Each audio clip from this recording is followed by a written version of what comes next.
This is Vincent Silman with Faith and Mercy Ministries, and welcome to this week's edition of Faith Corner Friday. As always, we hope that you've had a wonderful week, and we hope that you've had a blessed Friday. Today, we want to talk to you from the subject of God, fix my broken pieces. You know, life can be very fragile, just like this tree branch here. And before you know it, things can happen in our lives that can cause our lives to be broken. And if we're not very careful, this brokenness will cause us to lose relationships. It will cause us to fall into deep despair. It will cause us to find ourselves in positions where Satan can come in and mess up our lives even more. Now, friends, I've come to find out that there are what I call the 5 Ds of brokenness. First of all, there's disappointment, meaning that our expectations have been broken. Secondly, there's dishonesty, meaning that we've had broken promises. Thirdly, there's disobedience, meaning that we've had broken commitments in our lives. Fourth, there is the D called doubt, when there is fear or when our beliefs have been broken. And then the fifth one is disencouragement, when our confidence has been broken.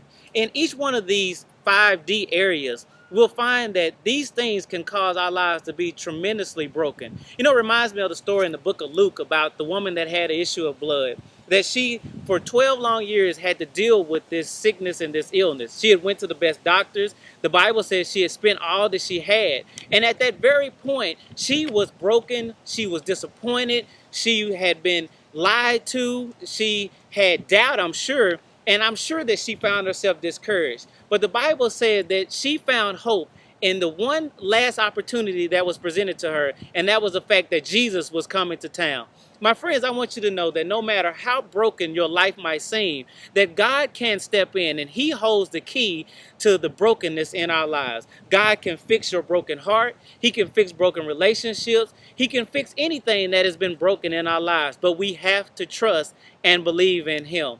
You know, my friends, the thing that God uses to fix brokenness is love.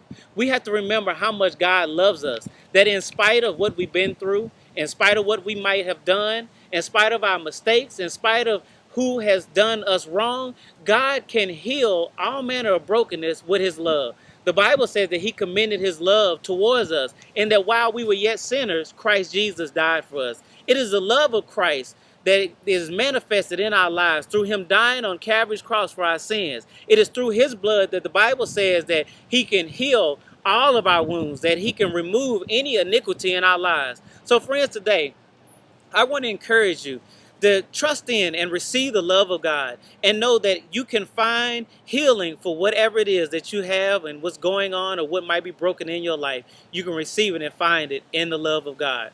We're going to pray a quick prayer, and then we're going to close this week's Faith Corner Friday. Most gracious God, our Father, we thank you for this day. We bless your name, and we give you all the honor and glory that you're deserving of. And Father, we ask now, Lord, that you would bless those under the sound of my voice, that you would heal whatever might be broken in lives today, Lord. For Lord, we know that you are the only one that can heal brokenness. And Father, so we ask that you would stand in the midst, and that you would intercede, Lord, and that you would send out encouragement, that you will let them know that, Lord, the promises that you have made to us, Lord, that you never leave us, that you never forsake us, that you would always be there by our sides, that no weapon formed against us shall prosper, that, God, you will be a keeper of your promises. And Father, we praise you and we glorify you in advance for answering our prayer. And Lord, we ask that your continual blessings and covering over us right now. In the name of your Son, Jesus, we pray. Amen. Well, friends, once again, this concludes this week's Faith Corner Friday. As always, we hope that this has been a blessing to you, and we hope that you have a wonderful weekend and you have a great week next week. And as we end by saying, as always, be encouraged and be blessed.